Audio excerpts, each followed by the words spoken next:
Now, all right. Hi, this is our project number 2, and we're tackling the pendulum projects. I'm Ethan Deon, and my teammates are Peyton Childers and Seth Eshelman.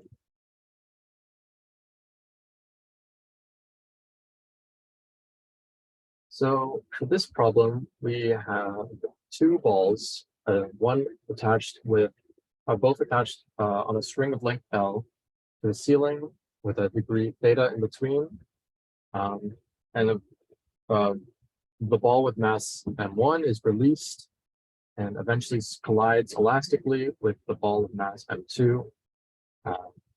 And we were tasked with determining the maximum height each ball reaches after this collision.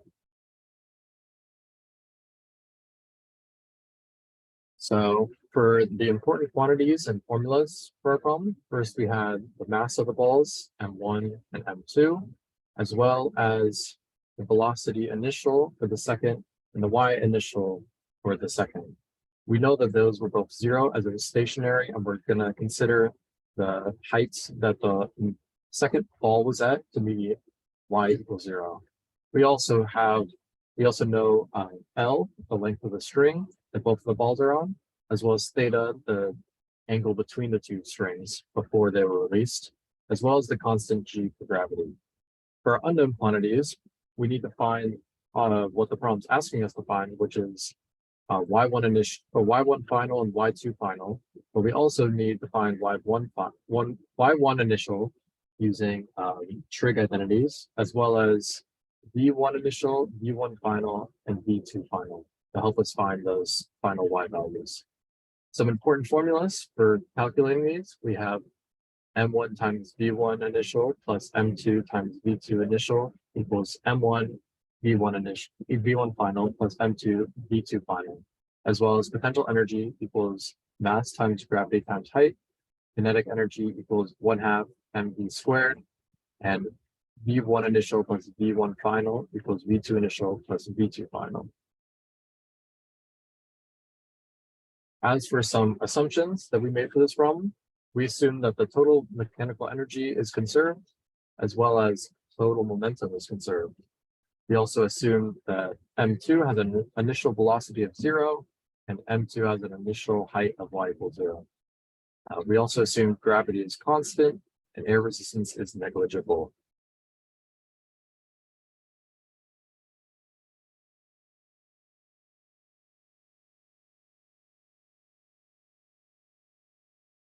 So for our physical representation, we kind of just sketched out what we thought this was going to look like, and identified what quantities we were going to need to solve for.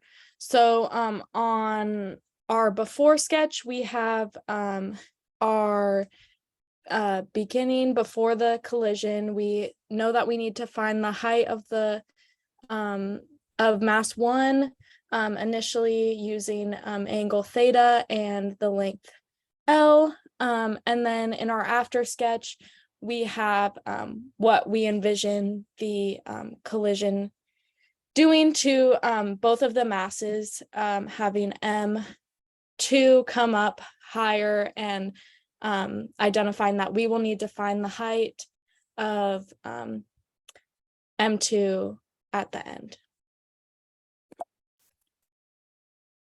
So for our symbolic representation, this is when we started to solve for our values that we were going to find. And to find these, the equations and concepts we used were conservation of energy, conservation of momentum, and the concept of elastic collisions. So from conservation of energy, we know that the potential energy of M1 was going to equal the kinetic energy of M1. So we used MGL times 1 minus cosine theta was going to be the potential energy of M1 before the collision. And then we set that equal to 1/2 M1 V1 initial squared, which gave us V1 initial to be square root of 2 times gravity times the length of the string times 1 minus cosine theta. From conservation of momentum, we found we knew that our momentum of m1 plus m2 would equal the final momentums for m1 and m2. So when we know that the initial momentum of m2 is equal to 0, so that gave us the momentum of m1 initially is equal to the final momentums of m1 and m2 summed together. And that gave us this equation where m1 times the v1 initial that we found at the top from conservation of energy is equal to the sum of the momentums of m1 and m2.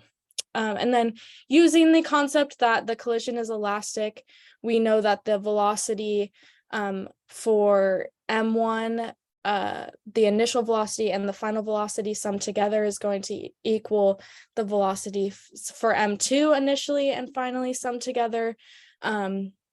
So we plugged in our initial velocity for m1, and then added that to the final velocity of m1 and set that equal to the final velocity of m2 because the initial velocity of m2 is 0. And so we found that the final velocity of m2 minus the final velocity of m1 is equal to our initial velocity for m1.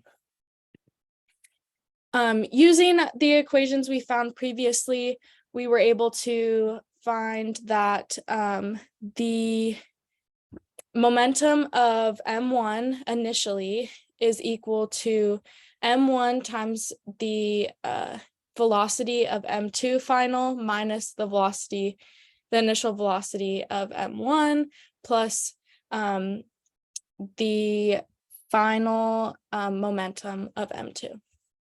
So then we get that v2 final, so the velocity of m2 after the collision is equal to 2 times m1 times the initial velocity of m1 over the mass of our m1 and the mass of our m2. And then using conservation of energy again to find the height of m2 after the collision, we then used potential energy of m2 equals kinetic energy of m2, and then get this equation that gives us the mass times gravity times the height is equal to the kinetic energy formula of 1/2 mv squared final, and we get that the height of m2 after the collision is equal to 2m1 over m1 plus m2 squared times L times 1 minus cosine theta. And then we just plugged in the velocity back into our equation of the final velocity of m1 is equal to the final velocity of m2 minus the initial velocity of m1, and that we could then plug into our conservation of energy equation to find the height of m1 after the collision, being this long messy equation of 1/2 2 times 2 m1 square root of 2 gravity L times 1 minus cosine theta over m1 plus m2 minus the square root of 2 times GL times 1 minus cosine theta all over G. And so our solution is listed out here. I kind of already went through them. So the equations we came up with to express the maximum vertical height of both the masses are shown here. All right, so looking at the two equations for the initial heights and their final values, we can determine that that there is dimensional homogeneity preserved throughout it. As you can see in the top equation, you have two masses, so kilograms in this case, with gravity and length, which would probably be in meters. And then those will cancel out and allow us to factor out effectively here with the masses being canceled here. And then with mass squared divided by time squared divided by mass divided by time squared, we are able to cross out the time squared, but only leave meters. And then with the second one, it's the same process. We also factor out these problems. We cancel them out using mass in the numerator and mass in the denominator, and then keeping the gravity values to help clear out any remaining units. For sense making, we know that dimensional homogeneity is preserved throughout the system and that it ends in meters, which makes sense for the height of the overall equation. So as we can see here, looking at the answers, the height of mass 2, or the ball with mass 2, would be 1.85 meters after the elastic equation. And then the height of the ball with mass 1 would be about 0.02 meters.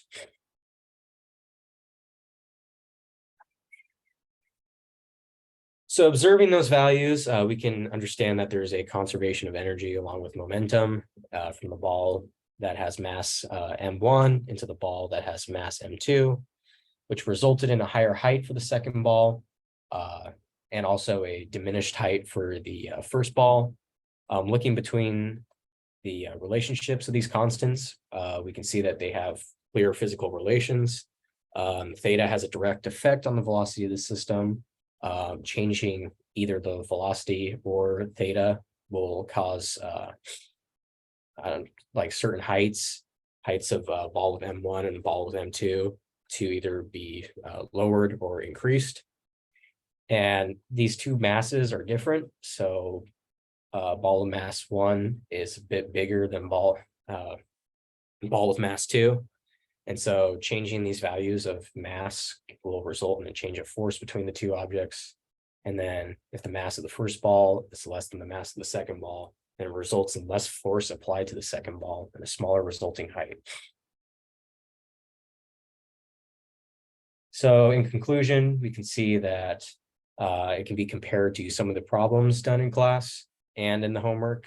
Some notable examples are our homework 9 astronauts colliding problem. That involved collisions between objects in space. It also factored mass into this equation. Is more used to find kinetic energy instead of height. Homework 8, the repulsive force problem also dealt with displacement, and that was between two objects hitting one another. Some differences were it was just meant to find potential energy, and it was only using force instead of weight.